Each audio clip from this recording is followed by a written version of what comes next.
Hola, Dios les bendiga. Bienvenidos a nuestro estudio del día de hoy. Hoy vamos a estar viendo Primera de Samuel capítulo 13, donde vamos a ver la introducción de Jonatán, hijo del rey Saúl. Jonatán es un joven en este momento que confía mucho en Dios, puesto que él toma actitudes de guerrero, confiando en Dios, no en su fuerza, no en su ejército, sino en el Todopoderoso. Ah, Así es que vamos a orar para poner este tiempo en las manos del Señor. Oramos. Padre, te damos gracias. Bendecimos tu santo nombre, mi Dios amado. Gracias por este nuevo día que nos regalaste, Señor. Gracias por cada una de tus bendiciones, que son muchas, Señor, cada día. Empezando, Padre, de que nos despertamos, de que podemos respirar, podemos movernos, Señor. Gracias, Padre Santo, por el privilegio también que tenemos de poder estudiar tu palabra, Señor. Llénanos de sabiduría, llénanos de entendimiento, Padre Santo, para que podamos recibir tu palabra con agrado, bendito Dios, y que podamos caminar a la luz de ella. En el nombre poderoso de Jesús te lo pedimos, Señor. Amén y amén.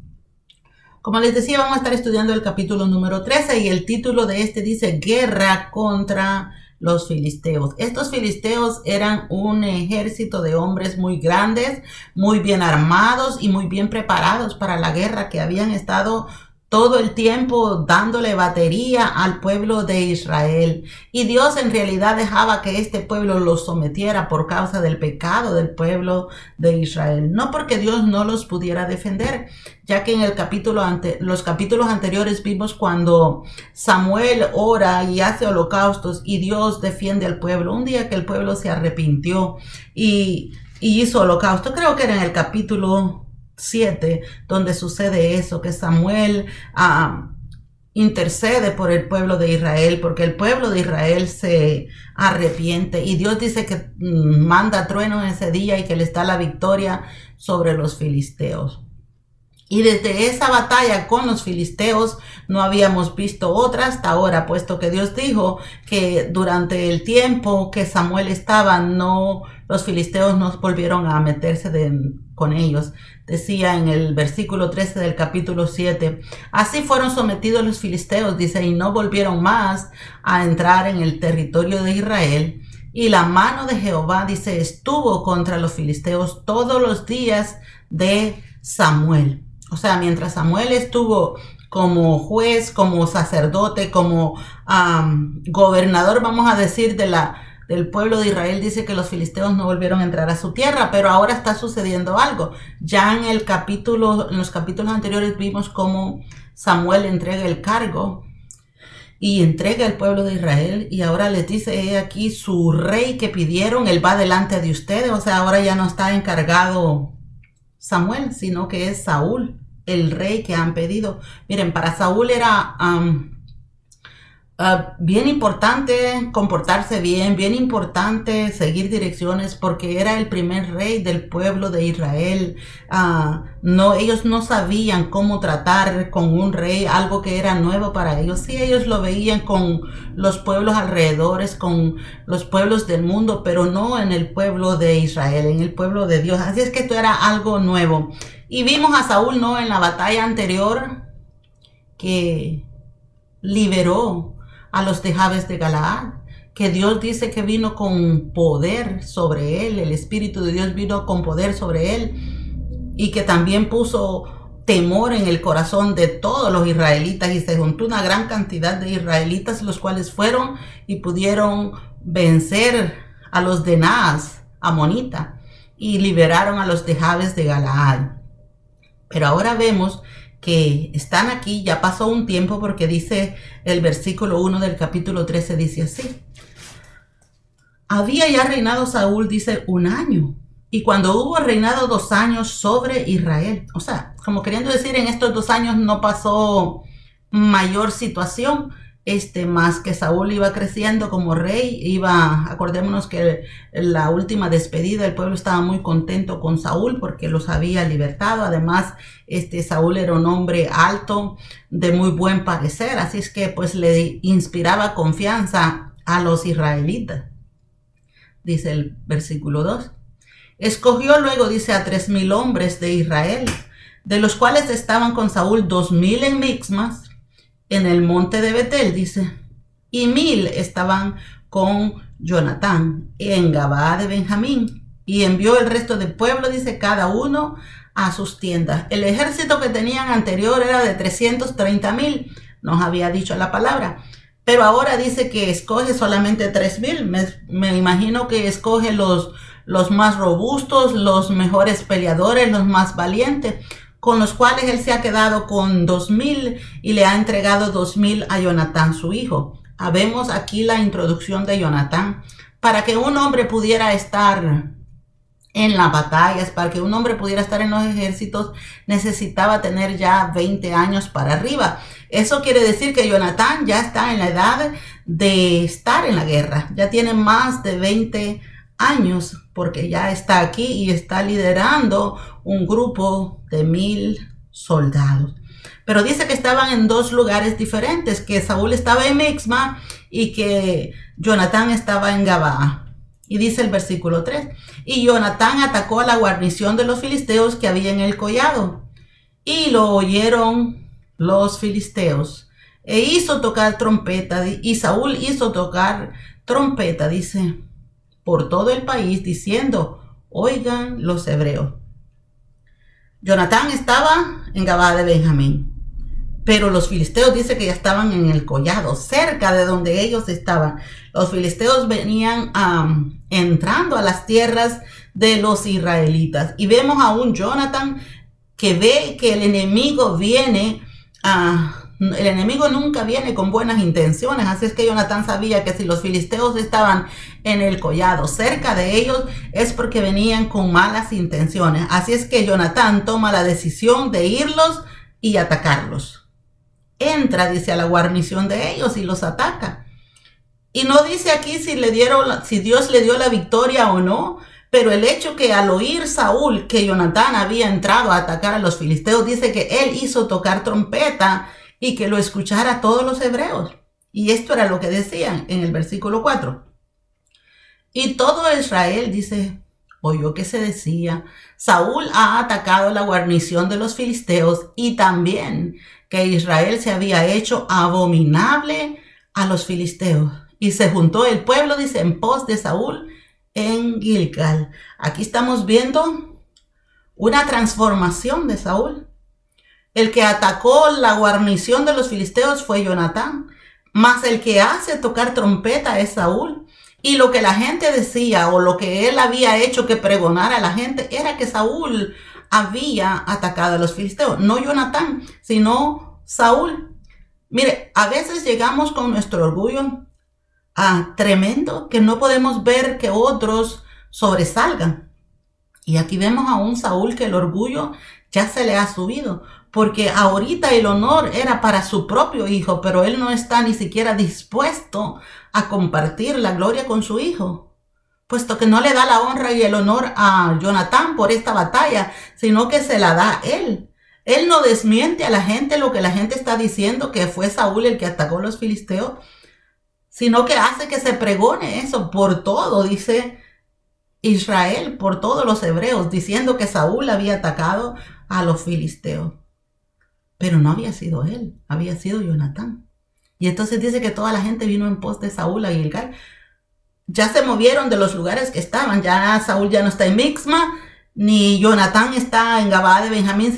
Ahora se fueron a Gilgal, donde, ¿se acuerdan? Donde le dio la última charla a Samuel a Saúl, donde les dijo cómo Dios había libertado al pueblo desde los tiempos de Moisés, cómo había utilizado a Moisés para libertarlos de Egipto, y cómo les dijo que se arrepintieran por todo lo que habían hecho, pero que si le servían al Señor, que el Señor no los iba a abandonar. Entonces viene Saúl y va para Gilgal, y se juntaron todos allá, como quien dice, vamos a celebrar que el Señor dio esa victoria sobre esos filisteos.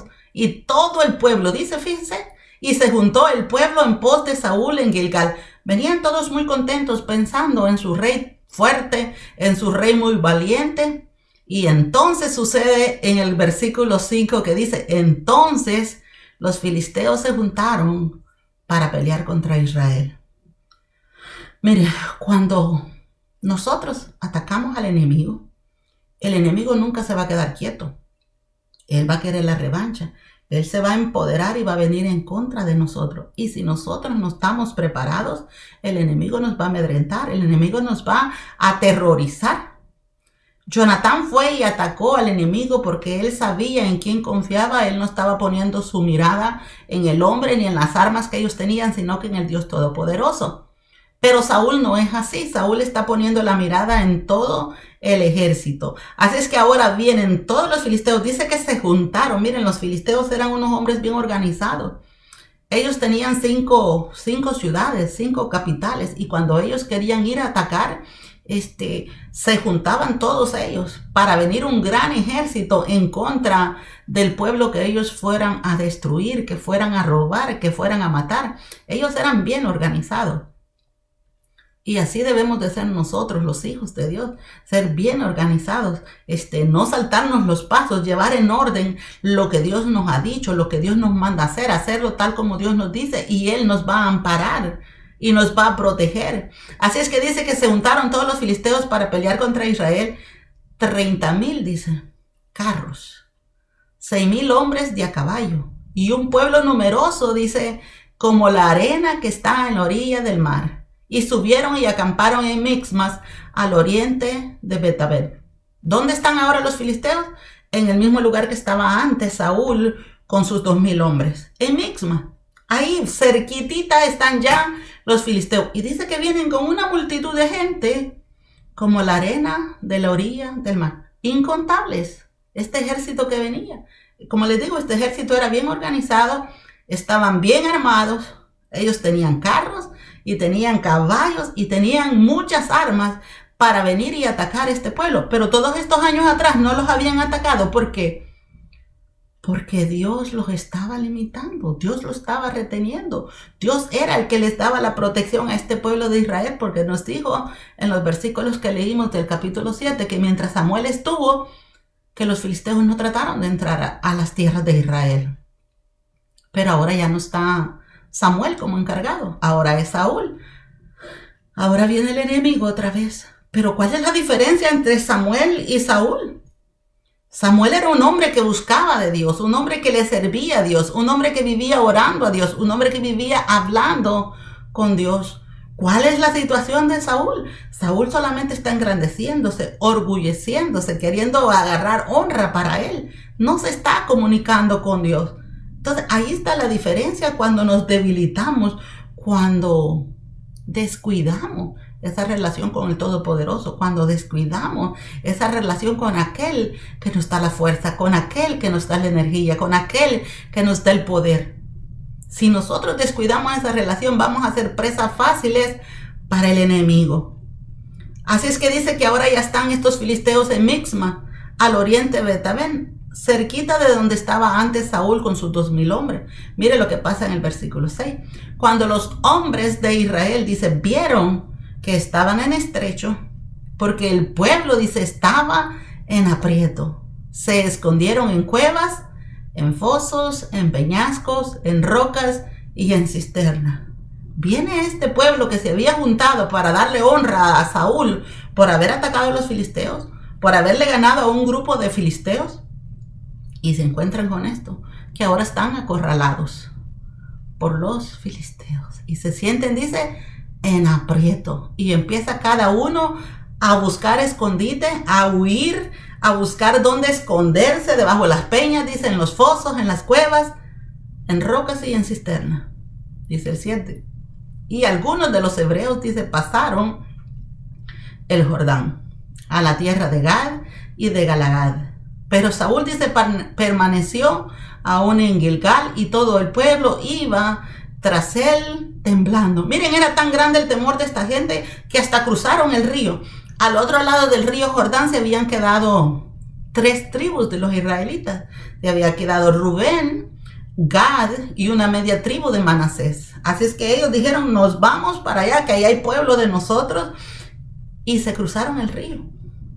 Miren, y no, sea como sea, el río pues no era tan pequeño, tal vez no era tan grande, pero se estaban yendo para atrás otra vez, porque tenían temor, porque no estaban preparados, porque ellos no estaban confiando en Dios, ellos estaban confiando en el ejército de Saúl y en Saúl. Mas dice que Saúl no se fue, que él permaneció allí en Gilgal. En los capítulos anteriores, en 1 Samuel 18, Samuel le dio unas indicaciones y le dijo, luego dice, bajarás delante de mí a Gilgal. Entonces le dice, descenderé yo a ti para ofrecer holocausto y sacrificar ofrendas de paz. Espera, le dice, 7 días hasta que yo venga a ti y te enseñe lo que has de hacer. Saúl se acordó de eso, que Samuel le había dicho, espérame en Gilgal. Y le dice, espérame 7 días. Ya el ejército de los filisteos está acampando ahí cerquita. Pero Samuel le dice, baja a Gilgal y espérame 7 días. Porque él tenía que ir y ofrecer los holocaustos y hablar con Dios y decirle qué era o cómo era que tenía que atacar a este pueblo de los filisteos. Así es que dice el versículo 9. Entonces dijo Saúl, el 8 dice, y él esperó 7 días conforme al plazo que Samuel le había dicho, dice. Pero Samuel no venía a Gilgal y el pueblo se le desertaba. Samuel le dijo, espérame 7 días que yo voy a llegar. Y entonces dice que se llegó el 7º día y que él estaba esperando, pero que el plazo de que Samuel llegara ya se había cumplido y no llegaba. O sea, ya estaban en el 7º día y había pasado 1, 2, 3, 4, 5, 6 y estaban en el 7º día. Y él esperaba que Samuel llegara en la madrugada quizás del 7º día o tempranito del 7º día. Pero entonces al no llegar Samuel tempranito del 7º día, dice que Saúl, se desespera. Veía que no llegaba, dice. Y también estaba viendo otra situación, que el pueblo se le estaba desertando, se le estaba yendo. Al ver esta multitud de ejército que traían los filisteos y que estaban cerca de ellos, se le desertaba. Entonces dice Saúl en el 9, traedme, dice, holocaustos y ofrendas de paz. Y él ofreció, dice, los holocaustos. Saúl no era levita. Saúl no podía ofrecer holocaustos porque él no era de la descendencia de los levitas. Además, Samuel le había dado instrucciones específicas. Espérame a mí para que yo entregue los holocaustos, para que yo haga las ofrendas de paz al Señor. Pero Saúl se precipita. Y a veces es como fácil, ¿no? Criticar a Saúl. Ver la situación de Saúl y decir, miren, este Saúl sí que rapidito falla, que rapidito desobedece. Pero nosotros también ya alguna vez le hemos desobedecido al Señor, le hemos fallado al Señor, porque nos hemos encontrado en un momento de tribulación donde optamos por tomar acciones propias de nosotros. Basados en las circunstancias, queremos apoyarnos en la situación que estamos viendo y a veces desobedecemos la palabra de Dios. Hacemos lo que a Dios no le agrada. Saúl había hecho lo que a Dios no le agradaba, presionado por la multitud del ejército, porque lo desertaban y porque Samuel no llegaba. Dice el 10, y cuando él acababa de ofrecer el holocausto, dice, he aquí Samuel que venía. Si tan solo se hubiera esperado un ratito más, si tan solo hubiera confiado un ratito más, Samuel hubiera llegado a tiempo de hacer las cosas correctamente. Y dice que Saúl salió a recibirle para saludarlo. Contento Saúl, porque dijo, ya vino Samuel. Pero miren lo que dice el 11. Entonces Samuel le dijo, ¿qué has hecho? Y Saúl respondió, porque vi que el pueblo se me desertaba, le dice, y que tú no venías dentro del plazo señalado, y que los filisteos estaban reunidos en Mixma. Me dije ahora, ¿descenderán los filisteos contra mí a Gilgal? Y yo no he implorado el favor de Jehová. Me esforcé pues, dice, y ofrecí holocaustos. Lo confronta Samuel a Saúl y le dice, ¿qué has hecho?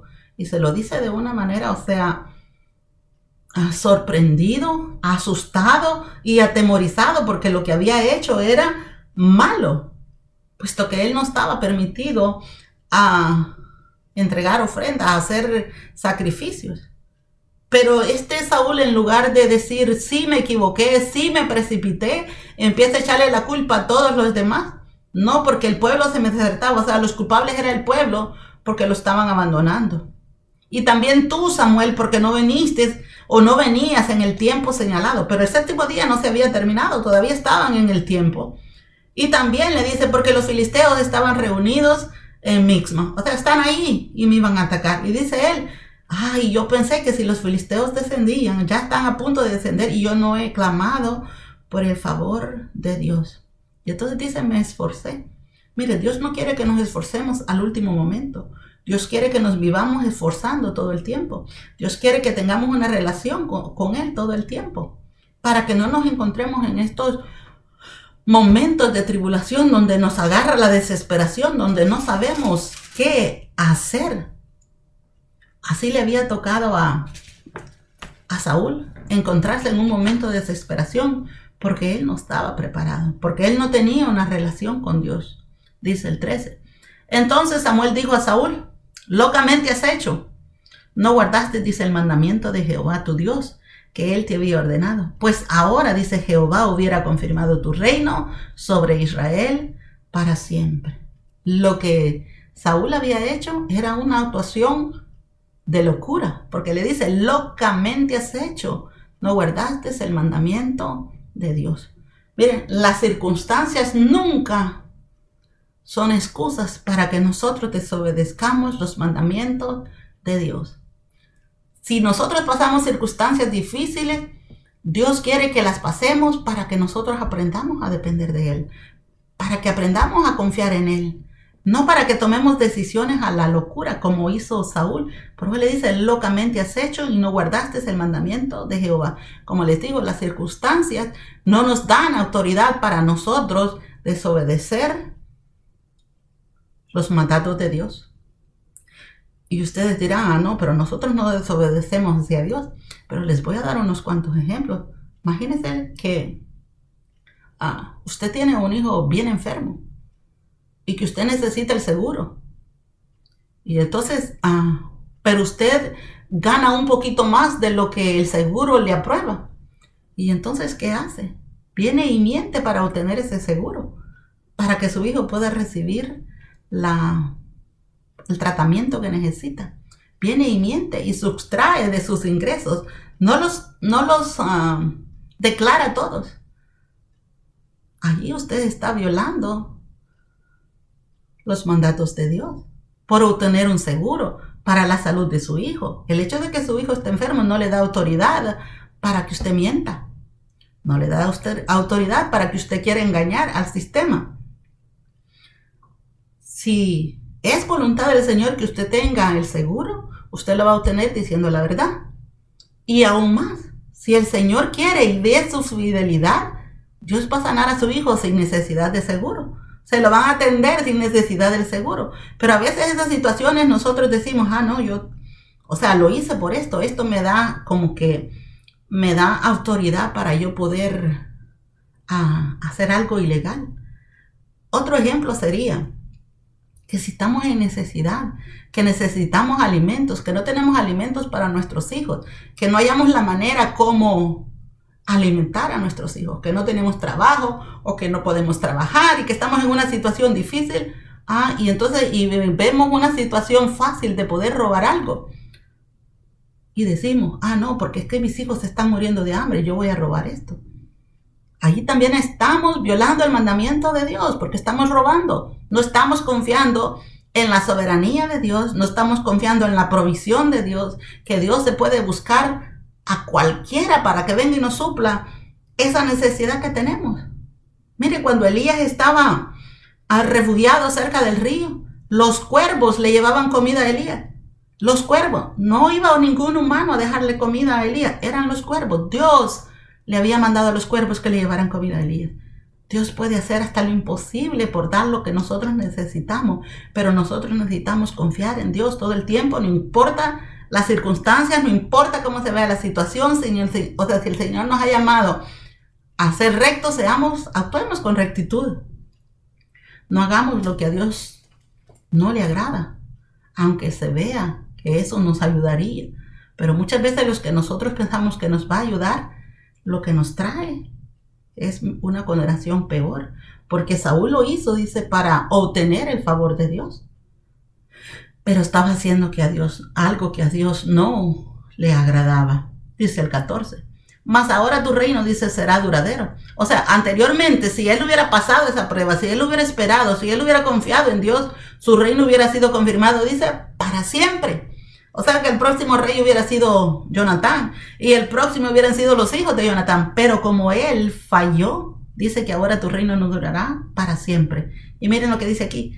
Jehová se ha buscado un varón conforme a su corazón, el cual Jehová dice ha designado para que sea príncipe sobre su pueblo, por cuanto tú no has guardado lo que Jehová te mandó. Fíjense qué tremendo. Si Saúl tiene 2 años de estar reinando, eso quiere decir que David todavía no ha nacido, porque David empieza a reinar a los 30 años y Saúl pues reina entre 40 y 42 años. No ha nacido David, pero ya el Señor ya está contando con David. Desde antes que nazca ya el Señor dice que ya se lo buscó, un varón conforme a su corazón. Y David era humano y se equivocaba, pero tenía un corazón humilde, que cuando él se equivocaba, él se arrepentía inmediatamente y él pedía perdón y aceptaba su culpa y aceptaba su castigo también. Y dice, a Saúl le dice, porque tú no obedeciste o no has guardado lo que Jehová te mandó. Mira, el Señor quiere obediencia de parte de nosotros. Él no quiere que hagamos sacrificios, Él quiere que le obedezcamos. Dice el 15, levantándose Samuel, dice, subió a Gilgal, a Gabaa de Benjamín. O sea, lo ve que ya hizo los sacrificios, entonces Samuel se levanta y se va para Gabaa de Benjamín, que era donde estaba Jonatán antes. Y Saúl, dice, contó a la gente que se hallaba con él, como 600 hombres, dice. Saúl, pues, y Jonatán, su hijo, y el pueblo que con ellos se hallaba, dice, se quedaron en Gabaa de Benjamín, pero los filisteos habían acampado en Mixma. Siguen todavía allá acampando para venir y atacarlos. Dice el 17, y salieron merodeadores del campamento de los filisteos en 3 escuadrones. Un escuadrón marchaba al camino de Ofra, dice, hacia la tierra de Sual, dice. Otro escuadrón marchaba hacia Bet-Herón. Y el tercer escuadrón, dice, marchaba hacia la región que mira al valle de Seboín, hacia el desierto. Tenemos a un ejército filisteo muy bien organizado. Manda, dice, merodeadores, o sea, que fueran a investigar cómo estaba el ejército de Israel, cómo estaba de preparado, cuántos eran. Así es que manda 3 escuadrones por todos lados para que fueran a observar cómo era que estaba este ejército de Israel. Si estaban listos para la batalla, o si estaban miedosos, o si estaban escondidos. Ellos querían saber para saber cómo los iban a atacar. Muy organizados, como le digo, el enemigo es muy organizado y si nosotros somos desorganizados, el enemigo nos va a devorar. Dice el 19. En toda la tierra de Israel, dice, no se hallaba herrero, porque los filisteos habían dicho, para que los hebreos no hagan espada o lanza. Fíjense que ellos tenían un gran ejército, muchos carros, muchos caballos, muy buenas armas, pero no permitían que el pueblo de Israel se hiciera armas, porque les tenían pavor, les tenían miedo al pueblo de Israel, porque ya les habían ganado las batallas muchas veces, y sin armas, fíjense. El Dios Todopoderoso es el que le había dado las victorias a este pueblo. Pero ellos decían, si estos les dejamos, les permitimos que tengan espada o lanza, se van a hacer peores. Porque también los filisteos no creían que era el Dios Todopoderoso el que los libertaba, sino que pensaban que era también la fuerza de estos ejércitos. Así es que dice que no les permitían que tuvieran espada o lanza, no tenían herrero, no tenían alguien que pudiera trabajar con esos materiales. ¿Y por qué será que Dios no les había permitido tener herreros en su ejército a Israel, en el pueblo de Israel? Porque Dios tampoco quería que este pueblo de Israel tuviera armas. Dios tampoco quería que este pueblo de Israel tuviera caballos, porque entonces la gente iba a poner su mirada en las armas, iba a poner su mirada en los caballos. Así es que Dios dice, no, así confían en mí. Miren, En otras clases les he dicho de que hay mucha gente y aún cristianos que tienen su fe puesta en una arma de fuego, en una pistola, en una arma que los puede defender. Y hemos dicho que esas armas no son nada. En un momento que estamos dormidos, el enemigo nos puede atacar y no nos va a dar tiempo de buscar esa arma. Pero si nuestra arma letal es el Todopoderoso, nuestra protección está bajo la sombra del Omnipotente, nada nos va a venir. El atacante va a salir huyendo cuando vea a los ángeles de Dios acampando alrededor de nosotros. Así es que nuestra mirada, nuestra fe, nuestra confianza no tiene que estar puesta en armas humanas ni en humanos tampoco, sino que en el Todopoderoso. Así es que dice el 20, por lo cual todos los de Israel, dice, tenían que descender a los filisteos para afilar cada uno la reja de su arado, su asadón, su hacha o su hoz. Ni siquiera para afilar sus herramientas tenían herrero. Tenían que ir hasta los filisteos para poder afilar las herramientas para trabajar en la tierra. Dice el 21.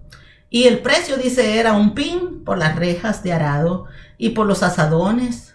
Y la tercera parte, dice, de un siclo por afilar las hachas y por componer las aguijadas.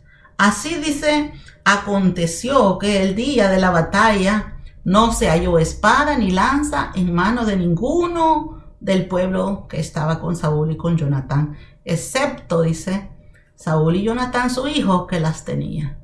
Nadie tenía espada. Este era un ejército que iba con asadones desafilados, con hachas desafiladas, y solamente Jonatán, dice, y Saúl tenían espada. Pero Dios lo había permitido así, para que esta gente clamara a Dios. Pero ya Saúl había cometido el error de clamar a Dios de una manera equivocada, haciendo sacrificios que Dios no le había pedido, haciendo sacrificios de la manera como a Dios no le agradaba. Dice el 23. Y la guarnición de los filisteos, dice, avanzó el paso de Mixma. O sea, ya va al ataque, va pasando Mixma, que era donde estaba Saúl anteriormente. Ya están ahí los filisteos a punto de conquistarlos, a punto de atacarlos.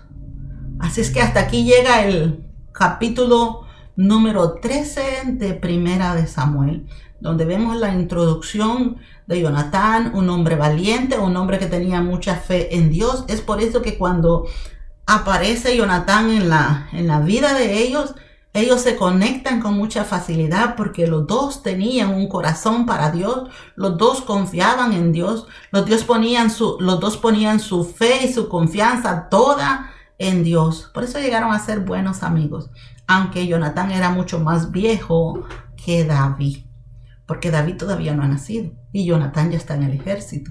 Eso quiere decir que desde ahorita ya le lleva 20 años, si es que Saúl reinó 2 años en este tiempo. Así es que miremos estos ejemplos de vida para ponerlos en nuestra vida. Que seamos como Jonatán, que vayamos a la ofensiva en contra del enemigo, que no esperemos a que él venga y nos ataque y que nos haya desprevenido como está este pueblo, sino que seamos como Jonatán, que va al ataque armado con las armas espirituales, porque no tenían armas, solamente él llevaba espada.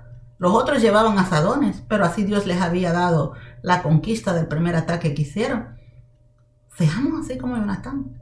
Llenémonos de nuestras armas espirituales, que solamente así le vamos a ganar la batalla al enemigo. Oremos por las almas.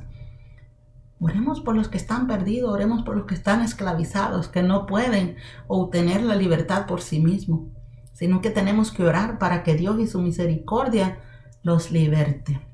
Así es que oremos para despedirnos. Padre, te doy gracias, Señor, por esta palabra que hemos leído, Padre, donde podemos ver, Señor, las acciones y las características de cada persona, Padre, para que nosotros podamos tomar estos, por ejemplo, bendito Dios, y no actuar precipitadamente como lo hizo Saúl, mas, Señor, ser como Jonatán, un hombre que confiaba en ti y que ponía todas sus fuerzas en ti, Padre Santo. Ayúdanos para hacer tu voluntad, Padre, y que las circunstancias no nos atemoricen, que las circunstancias no nos hagan temblar, que las circunstancias no nos hagan pecar en contra tuya, mi Señor. Todo esto, mi Dios amado, te lo pido en el nombre poderoso de Jesús. nombre que es sobre todo nombre, Señor. Amén y amén. Bueno, muchas gracias por estar en la clase, que el Señor los bendiga y los espero en la próxima. Bye bye.